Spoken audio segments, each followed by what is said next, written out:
Hello, Gun Nation. Hello, everybody. Hello. See if this thing's up and rolling. Hello, Gun Nation. Yeah, it is. How's everyone doing tonight? I'm doing really well. Thanks for asking. Let's do a quick roll call. We've got KS in the house, 1776. In all seriousness, Swinger 70, Jesus is God, G-Man. We've got Mateo. Let's see here. Swat, CWB is in the house. Big Daddy G. Sean. Probably have some more. Oh, Captain Shark. Knuckles 60. All right. Y'all ready to get the party started? Sure. We've got 10 and more. There's old Ray Cole. Hadn't seen him in a while. Ray Cole. Hey. Rodema. Dave Ports. Excited for another edition of CZ and Walther Manlove. No, not tonight. Not tonight. No. Oh, boy. We've grown a little bit. Yeah. We've got Young Guns. We appreciate y'all being on for sure. Abaddon's on. Shooter's on. Gerald. All right. Y'all ready to get rolling? Yeah. Let's go. All right. We've got a couple of things we're going to talk about tonight. The first one that we want to get into is not necessarily gun related, but what we do want to get into is the kneeling of the national anthem. And I know that's probably been a dead horse beaten, but you know, we want to give our opinions on it. That's a lot of stuff. We don't get into political stuff, you know, so much, but we definitely want to talk about this. So I'll go ahead and start it off with KS. What's your opinion on it, sir?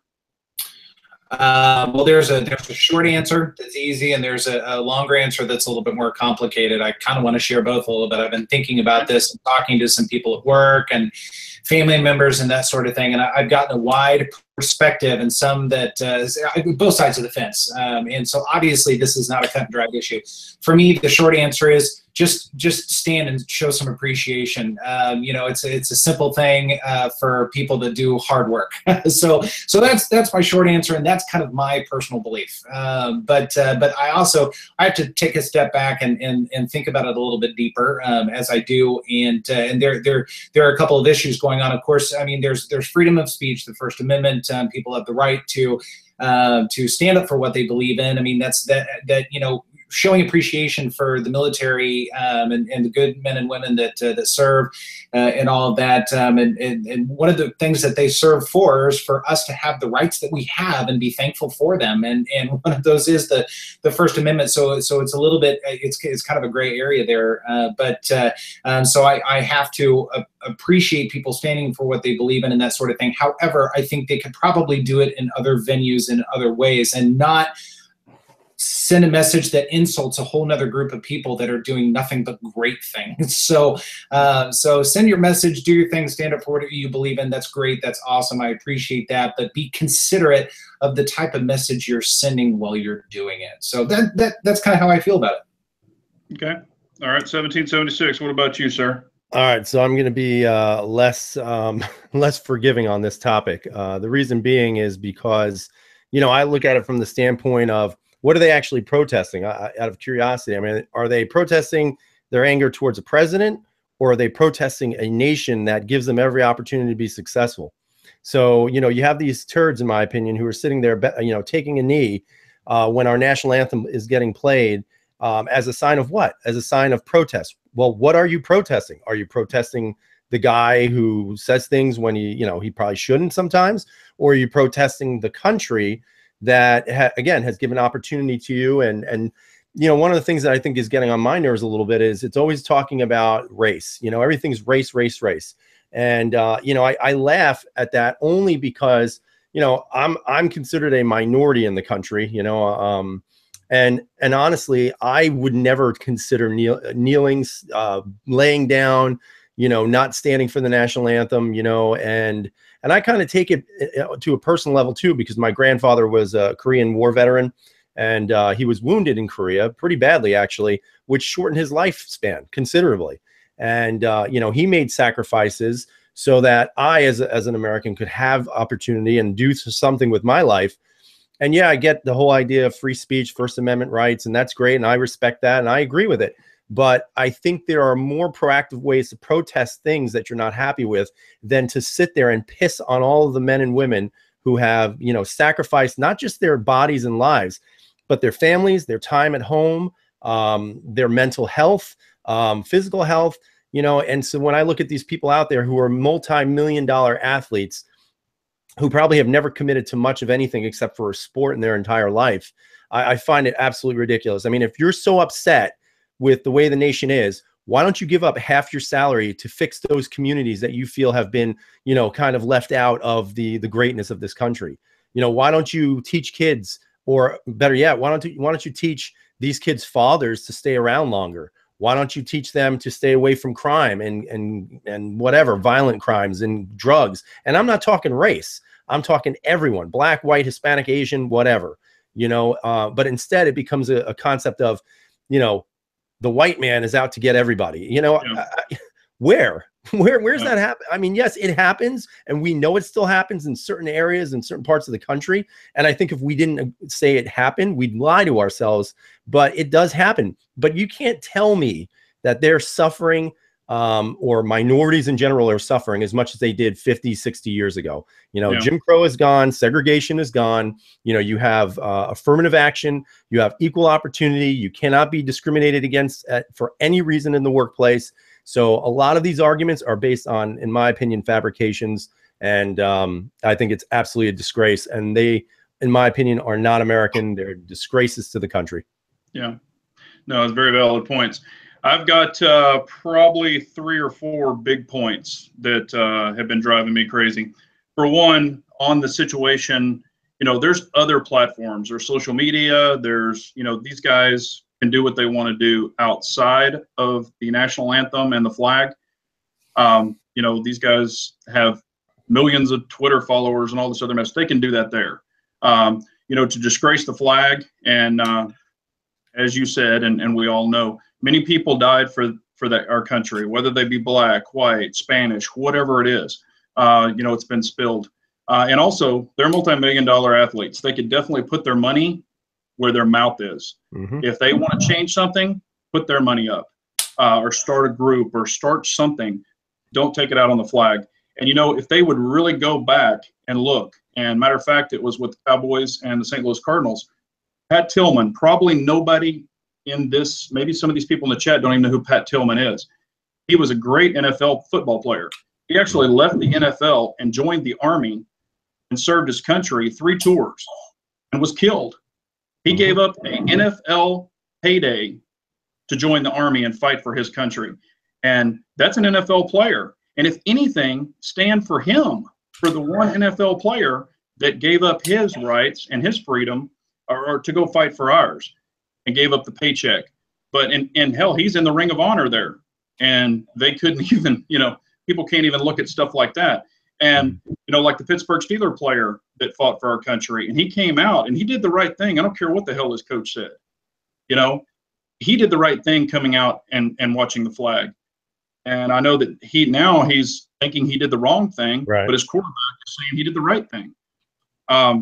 You know, there's way other platforms than this, than disrespecting the flag, and all the people that are there, and you know, all the people in the stands were booing a lot of the players that were doing it and stuff like that. And I mean, good for them. You know, that there's no call for that. There's no need for that. Yeah, and that's my opinion. And I think, like you were saying, I think the biggest problem that I have with the whole thing is that, you know, I just don't get, what is it that you're protesting? You're angry about Donald Trump. Okay.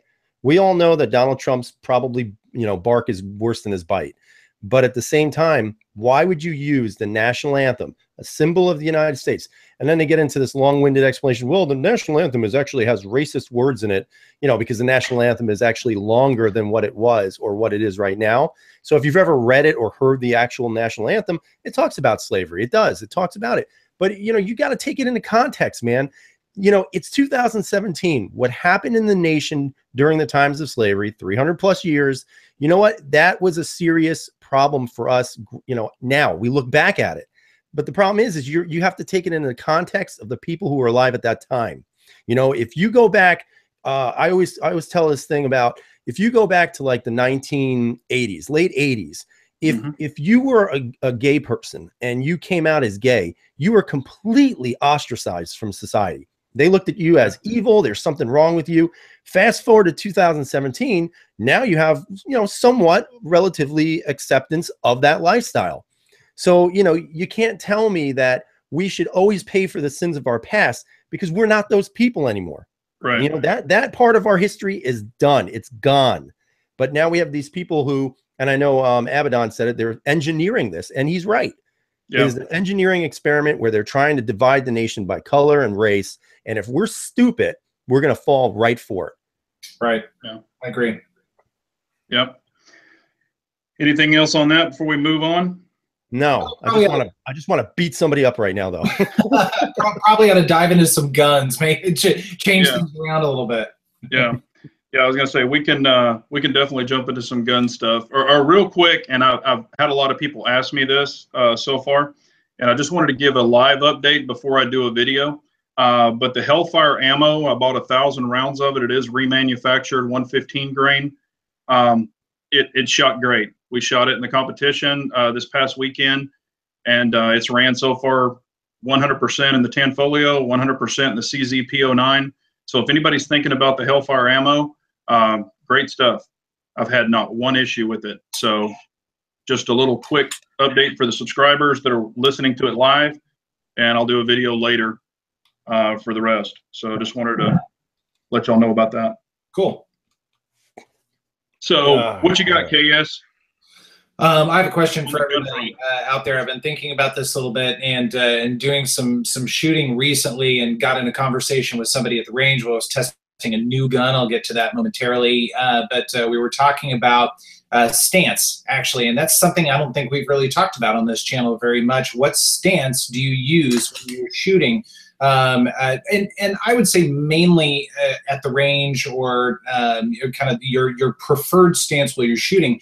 Do you use a Weaver stance or an isosceles stance? I thought that'd be kind of interesting. You want to go first, Big John? Go ahead. I use this stance. Perfect. Sideways, right? That's normal. I actually go with the isosceles stance only because of my apparent genetic issue of being a right-handed pistol shooter with left eye dominance. So for me, it's easier to go with an isosceles to bring the gun straight up. You know, I tilt my head a little bit, bring it up to eye level, and I'm usually pretty good. Yeah, I've been practicing a little bit, you know, going straight up, but you know, I tend to be a little more accurate when I use isosceles. Go ahead, KS. So for me, Weaver, and that's how I've been shooting the majority of my life. There used to be a school of thought, and I think this has largely changed, correct me if I'm wrong, but it used to be that with the Weaver stance, because you're shifting your body a little bit, there's a little bit less of a target for somebody downrange, I guess, to shoot back at you. And for whatever reason, since I've been doing that for, I don't know, 25 or so years that I've been really shooting, I've just gotten very used to that. It's more comfortable now. When I competed a few years ago, I did do more of an isosceles stance, and it's certainly doable. I can definitely see some advantages to that. But for me, from a comfort standpoint, from just a natural, I just naturally go to a Weaver stance. That's just always been more comfortable. I feel like I have a little bit more control, and I can move somewhere, especially sideways, a little bit faster than I could in an isosceles stance. Now, on your Weaver stance, since you're right-handed, do you place your right foot forward? No, left foot forward. Left foot forward, okay. Because I've seen people right foot forward, left foot back, right, you know, they'll switch it back and forth. Okay. You know, so, you know, isosceles is just where both your feet are even. Right. Yeah, that's right. Yeah. So, I mean, I've seen it where people use the Weaver opposite, you know, some are left eye dominant, etc. But I use both. You know, I'm dominantly isosceles, but since I've been doing this competition, it's, you know, like if you're around cover or whatever, you know, you're going to plant your front foot, shoot around something. I mean, I've kind of been doing both of it, playing around with it. You know, but dominantly isosceles, I guess, but I'm just trying to kind of mix it up a bit. I'll be interested to hear as you continue to do some of these competitions, especially some of the running and gunning that you're doing and going to continue to do. Most competitive shooters, from what I understand, again, correct me if I'm wrong, most use an isosceles stance. They do, right? Yep. And that's what I've seen, generally speaking. So it would be interesting if you use more of a weaver stance, if you find that to be an advantage for you. I would. I mean, that just again, it's more naturally comfortable for me. So, so I'm excited to kind of see your progression in that. Well, what I've noticed is, you know, like if I know that I'm going to have to go to the right, you know, I'll kind of load up on my right foot, you know, and push off with my left. You know, and one thing, you know, if you've seen some of these videos, I'll tell you what, and 7-Up can attest to this. We're on these big gravel rocks. I mean, it's not like fine, nice dirt. So I haven't busted off. I've got a video where I did bust off into a full sprint. But, you know, you got to hold your footing. And I've tried different shoes, you know, running shoes, even some of my soft golf shoes, etc. And, you know, I've got something coming that I'll be using, but it's definitely slick out there. Okay, nice. What about you? Anything else? Nope. I just like to shoot. I don't care how I really stand, to be honest with you. So I've been kind of trying to keep up with the comments a little bit as we've been talking about this, and it's kind of all over the board a little bit. So it isn't. I don't necessarily see a consistency there one way or the other, which tells me that one isn't necessarily more popular than the other. I think part of it comes down to application, probably, but another part of it comes down to what you've just naturally done for a long time. So it's interesting to see some of the different comments and what people are doing. That's pretty cool. I actually like Insight Freedom's Crouching Tiger, Hidden Dragon stance. Yeah. That's the one that I really like. Well, did you see Pops? He said not really isosceles, but it's more like a squat, kind of like you're taking a dump. So Pops, right. That's you that's it. That we don't need to say anymore after that. That's pretty good. Well, if you watch Humble's video, you know, it's kind of isosceles a little bit, but he squats and then he turns, you know, to where he can post up on the knees, and it actually. You know, I try to do it during a match, but when the buzzer goes off, it's like you lose your mind and you go back to your old habit. So, and, you know, it was another thing that's pretty interesting. You know, I usually shoot a lot anyway, but with this match, I've been actually, since the first of the month, I've been adding up the rounds I've shot. And so far, as of yesterday, I've got 1,300 rounds just this month that I've shot in 9mm. It's a lot. It's a lot. So, it definitely starts adding up. But, and Mateo says he shoots with his weak hand, so he does favor isosceles. Let's talk about guns now. We've gotten into the stances and the ammo and all that stuff. What do you got with guns, KS? Well, I do have something new. Real quickly, Logan just asked a question, and I think this is a good one. Have you ever tried excess big dots for your handguns in 17? I want to throw this your direction. I know you've got some substantial experience. Well, it's funny you'd ask. Right? On my PPQ, I have a pair of the big dots here. I have them on my Steyr, and I have them on my PPS, and I actually like them a lot. I would tell you that for me, one of the things I'm noticing on the big dots, I mean, first off, for a defensive sight set, I think it's perfect. You know, you bring it right up. You've got a big fat dot right in front of you, and you don't really necessarily even have to line it up because it's just it's so super quick that you're you know, whatever you're aiming it at, that's where it's going to go. So I do like them. One thing that I would recommend is, you know, for me personally, I have 2 big dots and one of the standard dots. And I actually prefer the standard dot over the big dot. I just think I get a better picture on what I'm shooting at with that standard dot. Yeah, and I've got them on my Sphinx. And in the past, I have never personally owned a big dot, but I've shot them. And I didn't like the big dot. I like the standard dot, so that's what I went with on my Sphinx, and I just prefer that dot personally.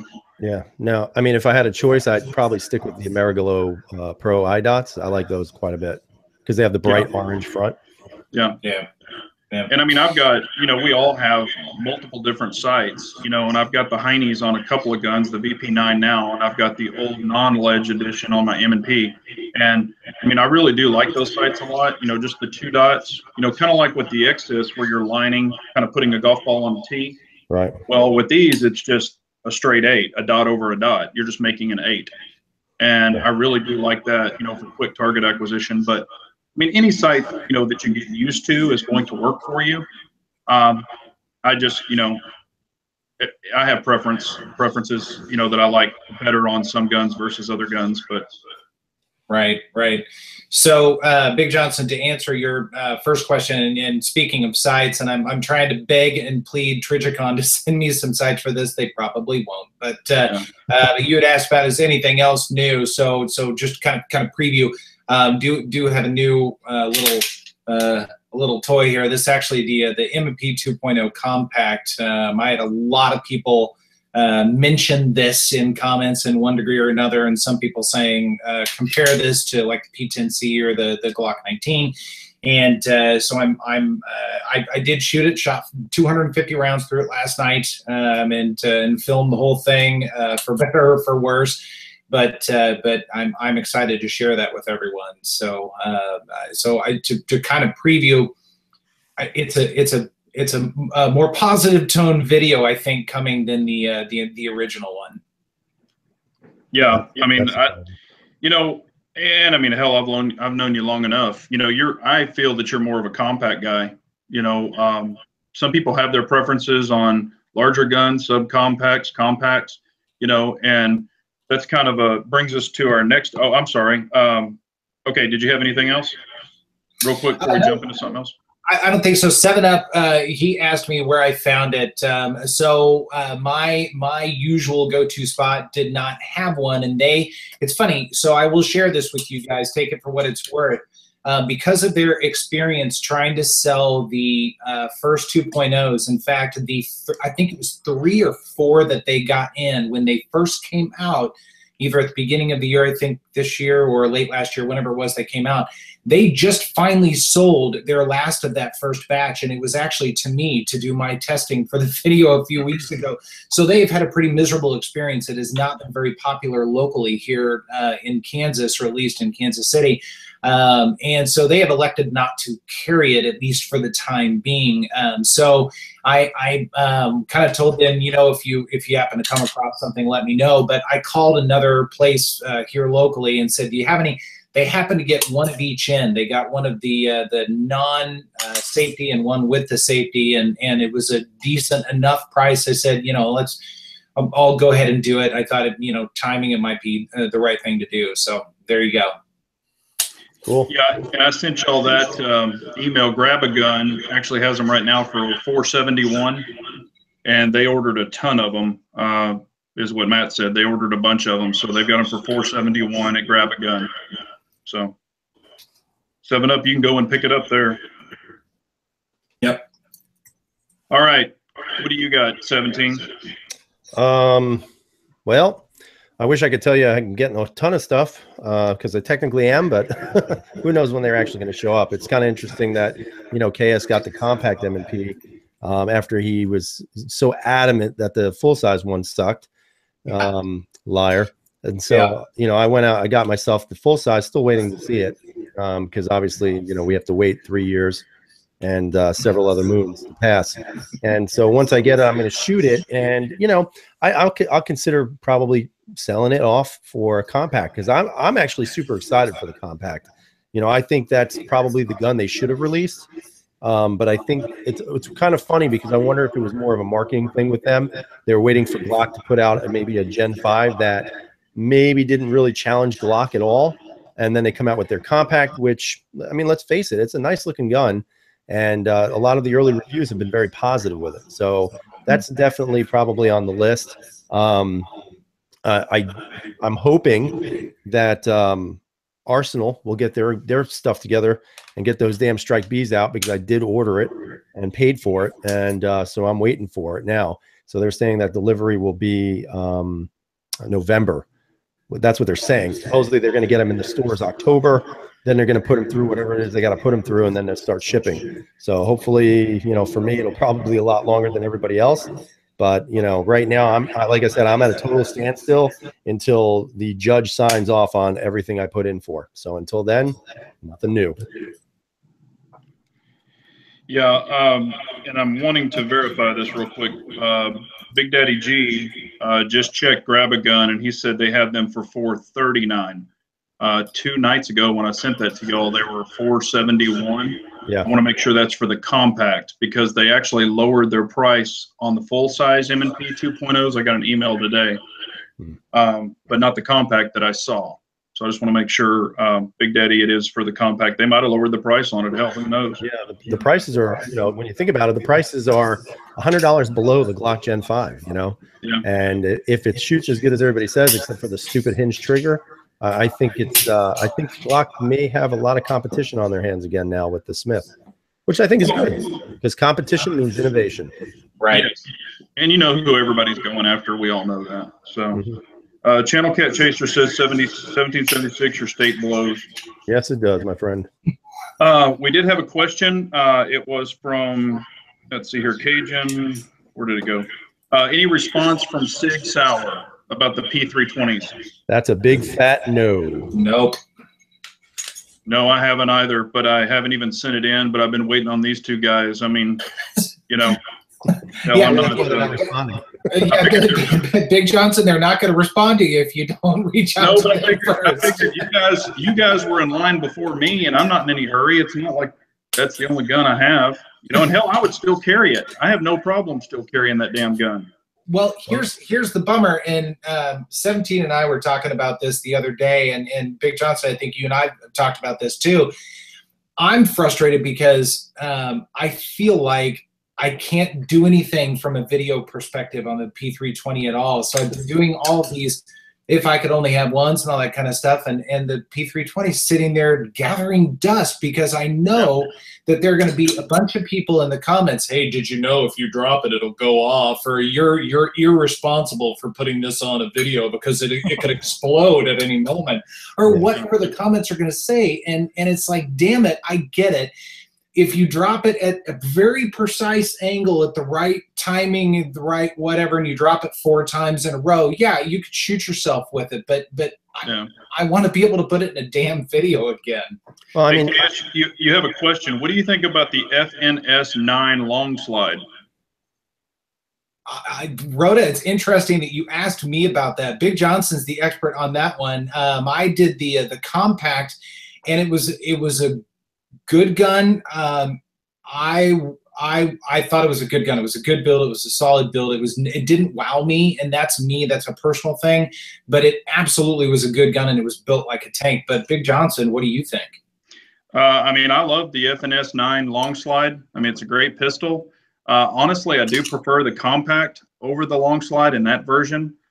But either way, it's a great, you know, I've got the American slide one, or American flag on that one. But either way, they're both great guns. Let's see here. Yeah, Gerald's saying he heard Sig said just to buy a Glock. Yeah, right. Hey, yeah. Ray had a question about the P10 and why 1776 sent it back. Well, what was happening was I was shooting the gun. I crossed over that. I think I was at, I want to say over 1,000 rounds. I think it was about 1,000, a little over 1,000, maybe 1,100 rounds. And I just kept getting a consistent amount of failures. One of the things I noticed when I was pulling on the trigger, you know, it would shoot, let's say, you know, because obviously I have 10 round mags. I'd have a 10 round mag in, shoot the first round, fine. Second round, fine. Third round, I'd get either a very strange ejection pattern, or I'd get either a stovepipe, double feeds, failure to eject, and then it would clean itself up. Then it would happen again. You know, I will tell you that has nothing to do with me not taking care of my handguns, because I'm kind of obsessive about it. So when I shoot them, I clean them. you know, and every time I pressed the trigger, one of the things I noticed when it was failing was it felt like there was a double click in the grip of the handgun. And, you know, it's hard to explain what it was, but when I would pull that trigger, the click in the trigger, but then there'd be almost like a residual click in the grip. And I couldn't explain it. You know, I talked to Big Johnson on the phone about it. You know, we were talking about maybe the slide not being necessarily going straight forward and back, because there was a lot of wiggle room left to right on the handgun when it would heat up. You know, we talked about other issues, but you know, I don't know what it was. So I sent it back. You know, they give you a weekly update, which is a lot better than, you know, Century Arms did. And so every week so far, it's just been the same thing. They're still looking at it, and I haven't heard anything. So, and I think now this is 3 weeks in. So they said 4 to 6 weeks. So I'm at the 3-week mark. You know, I'm much more patient with this than I am, or I was with the Canic, only because I really want the gun back, because I like the gun quite a bit, and I want to keep it. But I'm interested to see what they say, because again, no failures. It wasn't the guide rod or the recoil spring. I know some people were saying it was the DPM systems. It was not that, because I actually pulled that out and put the factory guide rod and spring in there, and I was still having the issues. So off it went. Yeah. No, I completely understand. We do have a question. How about the Remington R51 9mm? High point. Well, no, a good question, Abaddon. I don't have any experience with it. I've seen a variety of different videos. In fact, some have been quite favorable for it, and others have said, you know, it's a decent gun for the money. They've kind of equated it to the Ruger American pistol a little bit. Again, it's an okay gun, and for the price, it's a decent gun, but it's kind of a tank a little bit. I mean, you're getting into a pretty substantial gun, because I think they built it to withstand a 50 caliber round, if I'm not mistaken. That was my opinion on it too. You know, I looked at the American when the Ruger came out, and I was like, man, this thing's. And when I saw the R51, I was like, eh. You know, a gun has to have appeal to me also, and neither one of those do. And I'm sure they're both great guns. They don't do it for me. So I haven't been able to figure out if it's as ugly as the APX. So hey, for me, I can't on a gun like that. I think, and you know, I guess the reviews haven't been all that stellar either. I guess there's been some problems with them and stuff. So. Yeah, they've been kind of mixed. Bald and Curious is giving kind of all of us crap why we haven't bought one of his beloved guns, Grand Power pistols. The Excalibur is on my short list, actually. It's on a list of about 5 or 6 guns. So you actually made me a little bit of a convert with the P11. It is a fantastic gun without question. It's a good shooter, and it's a fascinating gun. Taking it apart and putting it together is a bit of a pain in the ass, but it was a fun gun to shoot. So I've got one on the list. I think the Excalibur is going to be a fantastic pistol, or I think it is a fantastic pistol. It's just, you know, bringing something else into the mix. I mean, I have a lot of pistols, and I'm not saying I won't ever bring that into the mix. You know, I've actually almost hit the buy button a couple of times with the Excalibur, but, you know, the mags are like $50, and he even said, don't talk about the mags, you know, and holsters and everything. But, you know, I've got tons of CZ mags, tons of Tanfo mags. It would just be buying another pistol and bringing more mags into the bunch. So I haven't yet. I mean, for me, I honestly don't have any desire for a Grand Power when I can buy a CZ. That's just how I feel. Yeah. Do have a question from Jesus is God. He's asking my thoughts on the Maxim 9. I do have a video on it. I don't know if y'all have seen it. I think it looks to me like a bow door. You know, I've talked about it in the video, and I kind of went on a little bit about it. I was in the store. I know those guys. They let me go ahead and do a video with it. It's not my personal pistol, of course. Honestly, the trigger feels like a 12-year-old person whittled it out of plastic. I mean, it's horrible. For that type of pistol, I don't know why they didn't get with Apex and say, hey, we want a state-of-the-art trigger for this awesome supposed pistol. You know, that would have been the route that I would have chosen. But the trigger's crap. you know, it'd be neat if it had an RMR on it, I guess. But, you know, it all goes back to the trigger on that thing. For the price that you're spending on it also, with the suppressor, you can't remove that suppressor. You know, it's on the gun. It's built into it. I would rather have a gun and a suppressor that I could remove it off of and carry it or whatever else I wanted to do to it. You know, you're just buying a gun with a built-in suppressor you never can remove. So I don't see any reason to have it personally. Yeah, I would agree with those. I would agree with those sentiments. I think it's I think that pistol is a piece of crap. I mean, I never held it, never touched it, probably will never. First off, way too out of my price range, not paying that kind of money for a brand new gun on the fire market or firearms market. Secondly, it's illegal in New York State, so I'm not going to own it anyway. Thirdly, it just, what's like the purpose of it? Yeah. You know, I won't buy a gun that doesn't have a purpose. For me, that has absolutely zero purpose. That's for me to pull out and say, hey guys, look what I got. I got a $2,000 piece of shit. You know, and that's just not what I'm about. But I did want to say one thing before we let KS talk about this. Bald and Curious sent me a text earlier of a gun he just bought, and it's an interesting gun. It's one that I actually want really badly. Just haven't put it on my priority list, I guess, as much as I should. So he wound up getting. Well, I'll ask him first. We'll let KS respond. Hey, Baldy, do you mind if I talk about it or not? So go ahead, KS. So back to the Maxim, I guess. So I've only seen pictures and seen a couple of videos, so I have no firsthand experience. It kind of looks like somebody beat the crap out of a Glock to make it uglier than it already is, and then taped a paddle on the end of it and made it a little quieter. So I don't know, but I hear from people that have firsthand experience, a couple of the guys that Centerfire that go to SHOT Show every year, you know, they did the shoot and all that kind of stuff, so they got to handle some of these guns, and the Maxim was there. And it echoes what you guys are saying. The trigger apparently is absolutely, it's laughable a little bit. Like, we complain about other guns' triggers. None of the guns on any of our channels, I wager, are anything like this, from what I understand. So, and Johnson, I think you could echo that. But other than that, I mean, I have absolutely no interest in it whatsoever. It doesn't fit any niche or need for me personally or the channel. Yeah. I mean, I even told the guys there, you know, the manager, I know him and stuff, and I was like, good luck with whoever buys this. You know, I mean, the trigger's crap. And you know, they were kind of agreeing, you know, that it definitely needed a better trigger, but nobody, you know, none of us had shot it. So I don't know how it shoots, but just dry firing it was horrible.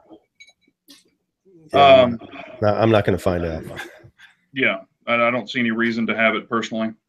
Hey, looking to put one in this PO1 or gray. Okay.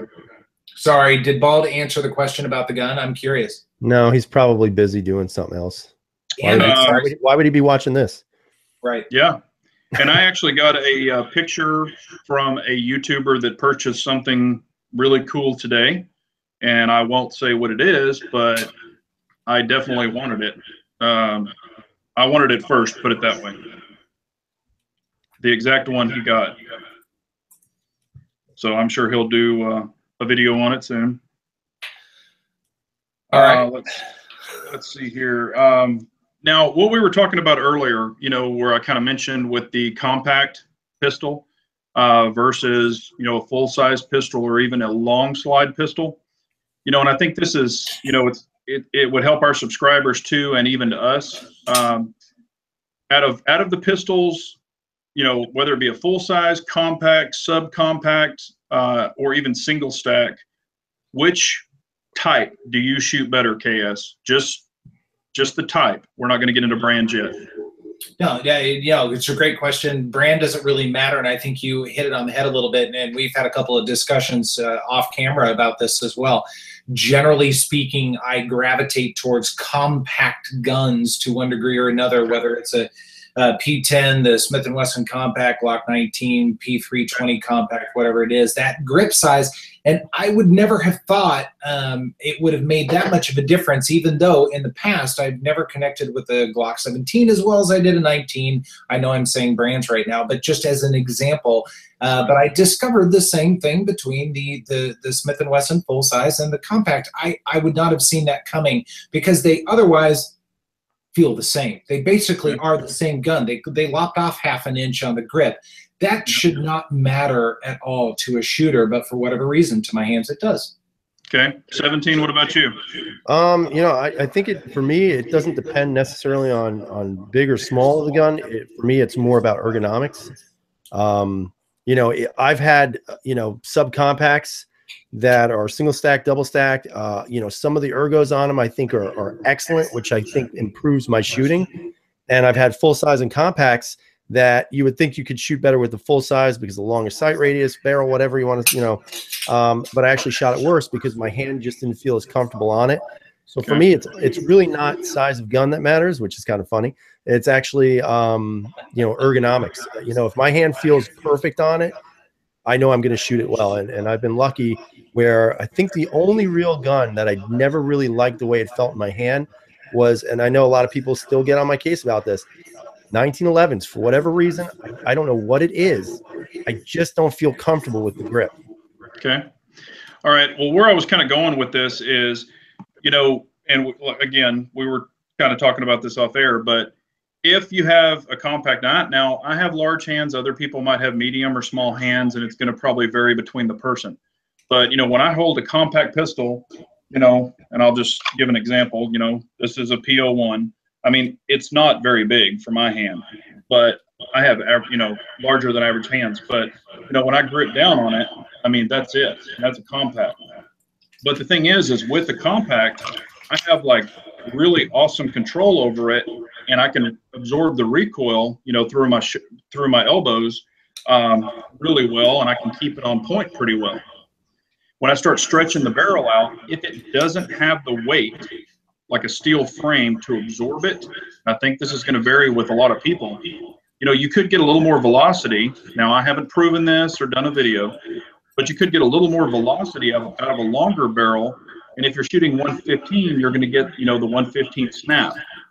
So does the longer barrel accent the snap where you can't put your hand on the front of that muzzle versus a shorter gun or a compact gun? Do you think that might have something to do with it? Maybe. What's your opinion? Yeah, I mean, I guess it could be. You know, you're just not able to absorb the, you know, I guess the speed of the. I don't know. I'm not Well, gonna lie to you. I don't think know. about it this way: if it's a longer barrel hanging out there, you know, and it's going through, you know, like on a polymer, and I mean, I've noticed this, you know, like when I shoot a long barrel CZ with a lot of weight, 50-ounce gun. You know, that absorbs it even on 115 and keeps the weight of the bullet, or keeps the weight of the snap down, or keeps the barrel down. Right. But on a polymer long slide, it's a lighter frame, so you're going to get a little more recoil. But with a shorter grip or a shorter frame, you can grab it and you can kind of really muscle that muzzle and keep it flatter. I don't know if that really makes any sense, but I kind of notice a little bit of that, like say the P09 versus, now I'm talking with factory ammo, not custom pops ammo or custom reloads. I'm talking with factory 115. I can tell the difference between a polymer versus a steel pistol, you know, and a long slide versus a compact. Have y'all ever checked that or thought about that? Go ahead, KS. To be honest with you, I really haven't. Okay. I was just curious if you thought shooting a compact gives you more control over the muzzle on a polymer gun. It could be that because it's a smaller gun, so you're able to wrap your paws around it more. Yeah. That's kind of where I'm going with this. I mean, you know, for like, I'll give you an example, like the P07 and the P01, both considered relatively compact. One has aluminum alloy and a steel slide. The other one is polymer with the steel slide. I actually shoot the P07 better than the P01 because the P07, in my opinion, absorbs more recoil, which is really odd, but I think it weighs more with the slide on it. That's why. It's actually that when you weigh them, the P07 is 1 ounce less than the P01. And then again, you know, it could be just like I said, it could be ergonomics. It's ergonomics. I can get, see, and I kind of related those two pistols too. I can get my paws on a PO7 better than I can on a PO1. Right. And I feel I have more control with the PO7. Now I love the PO1, but I feel I have a little more control on the PO7. Yeah. So that's kind of where I was going with that. Yeah, and I wasn't tracking with your question, Big Johnson, as well. I was kind of looking at some chat comments, but no, I think you're onto something with being able to put more of your grip and more of your hand on something may in fact make a big difference. I mean, I don't know if that's necessarily proven. That would be an interesting scientific experiment if somebody were willing to do it, but I think that could very well be true. Yeah. Actually, 17, G-Man said, if you don't like a 1911, take a knee, you call me. Oh, okay. He's just joking. He's just joking. That's all right. I'm used to it. He's just joking. Dude, I don't know what it is, man. I cannot get adjusted to that grip. I don't know what the hell it is. I've tried, believe me. I was going to actually buy a 1911. Maybe you haven't found the right one yet. I'm gonna dissect this for you for a second with the 1911. 1911s are longer a little bit, and then they are thinner here. So it's an odd grip if you're not used to it, because you've got thin sides, especially if you have thinner grip panels, and a lot of them do, especially older ones. Right. But then it feels long. So it's a different grip feel. It really is a very different grip feel. So some people just don't get it, especially if you started out with more polymer style guns and not 1911s. It can be a little awkward.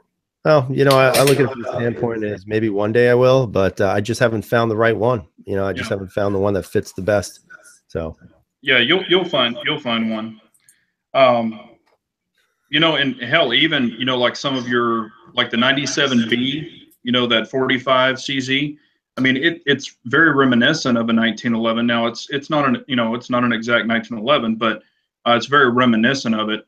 And then of course, you know, I've had 1911s in the past, but I just, you know, I want guns that I can shoot, you know, not that are, you know, play pretties and things like that. And I know that I could get a 1911 that's shootable and I wouldn't worry about, but you know, for a good quality 1911, you know, people don't just go and beat the shit out of them. You know, I mean, most, you know, for a good quality one.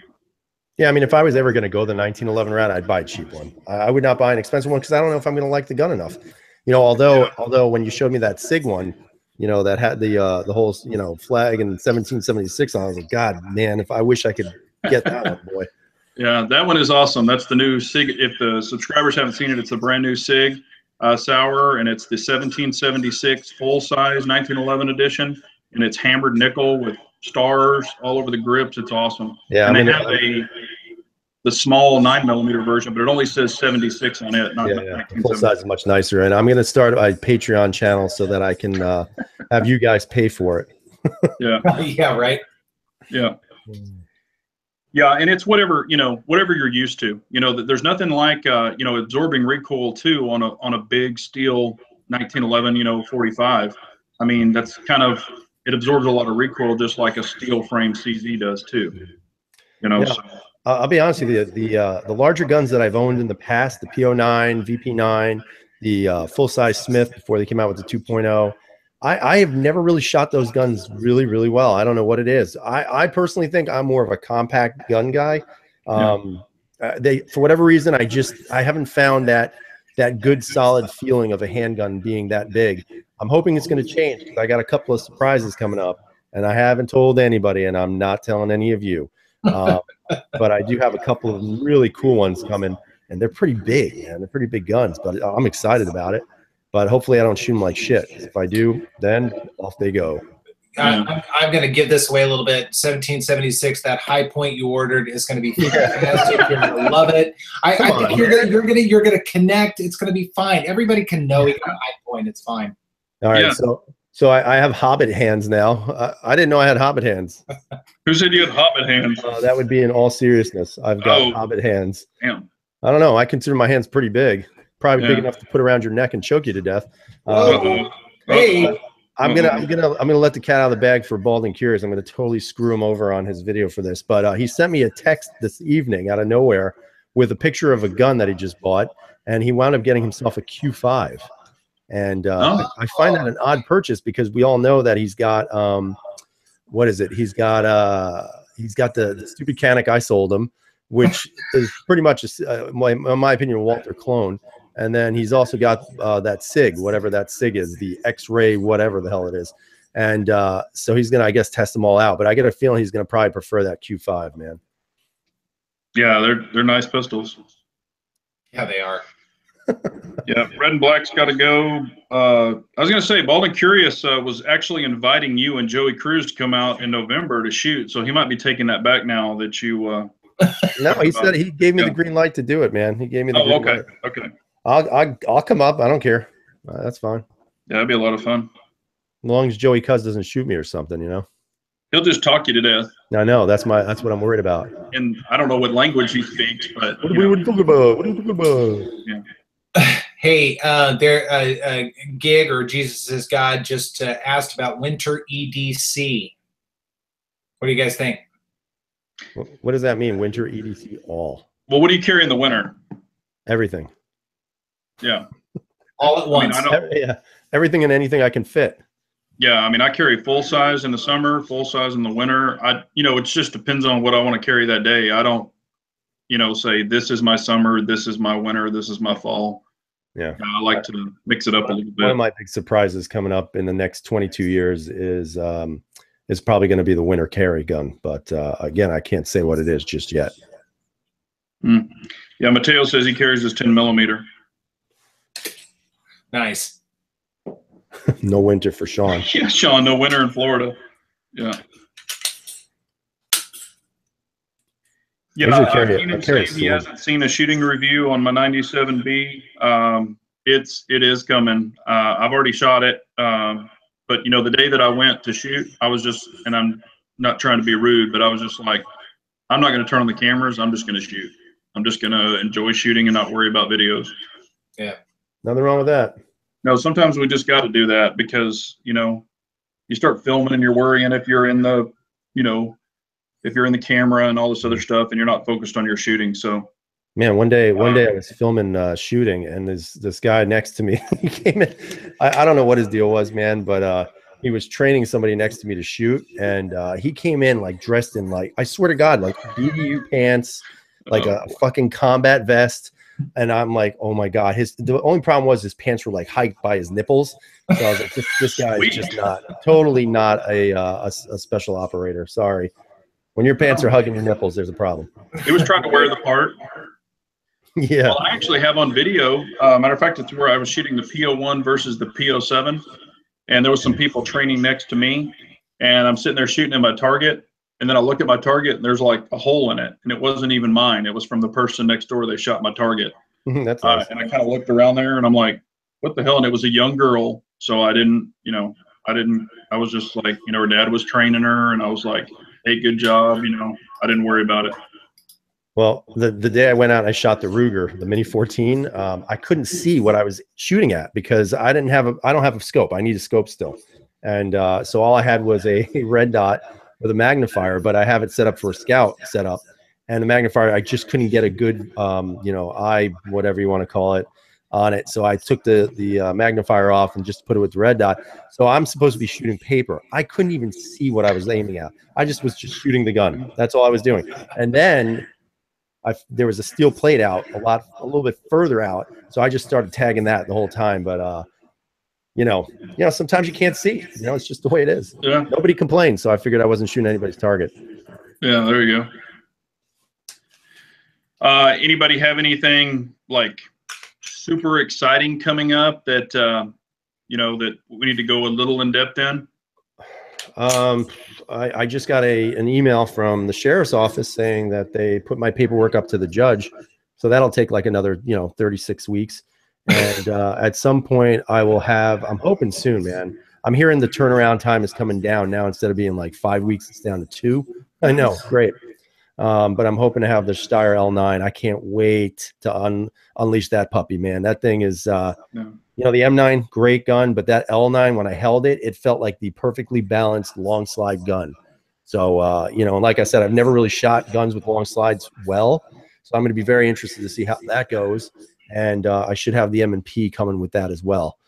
So I'll see how that goes. And again, if it's a good gun, I probably will trade it in and get the compact, because if the full size is good, I'm assuming the compact will be just as good as well. Now, what's the length of slide on that? Because to me, it doesn't seem like a long slide. I mean, it's not a full 5-inch barrel. I believe it's either 4 1/4 or a little bit slightly over 4 1/4. So it's like M&P full size, size, or like a VP9. And the grip is the identical grip to the M9. So you have your compact grip with a longer slide. So I'm assuming that gun's going to shoot like pretty damn well, because I still am a full on board in love with that gun. Yeah, I didn't think that it was like a regular 5-inch, because when I put it in my hand, I was like, this is a long slide. Just kind of seemed a little different. No, it's longer. And again, I don't have the specs in front of me, so I'd have to look them up. But I think it's about at max 4 1/2, but it's not a 5-inch barrel. At least. Okay, Mateo's saying 4 1/2. Yeah. Okay. Yeah.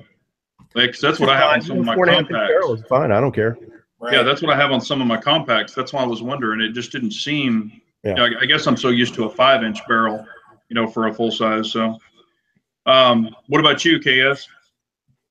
As far as upcoming stuff, actually, I've got a couple of things. I'm going to try and get the 2.0 compact out this weekend if I can. So I'm putting a couple of things off that are already done. But then I also have a video on the 19C coming out. I'm so excited to shoot that damn thing. And such a little novelty with the ported barrel was surprisingly fun, and just it was really cool. So I'm excited to share that with everybody as well. And beyond that, just kind of getting back to the routine for now, and still waiting to hear anything about the SIG and the Hudson. Yeah, when I hear about y'all SIG, I'll go ahead and fill out all the stuff and get ready for that. I'm not in any big hurry for it, so I haven't jumped on that yet. I have a video coming out probably the end of this week, or I guess that'll be Friday or maybe Saturday.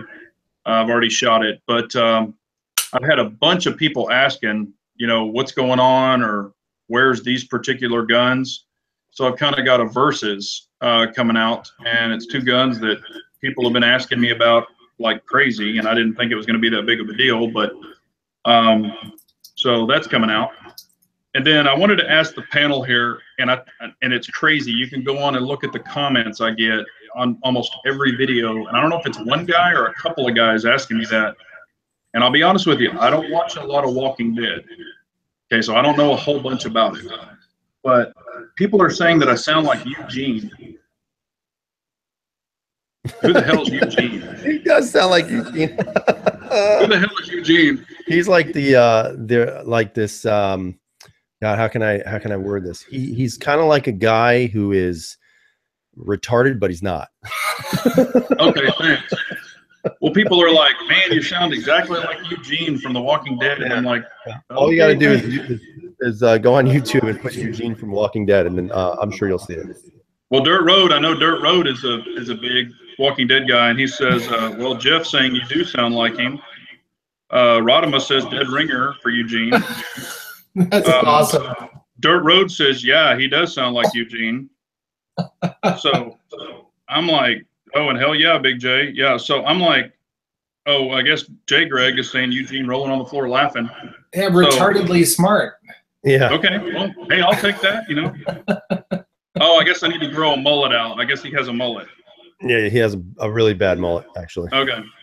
Yeah, okay, I could, and Glock saying I could change my name to Eugene Guns and Gear. Yeah.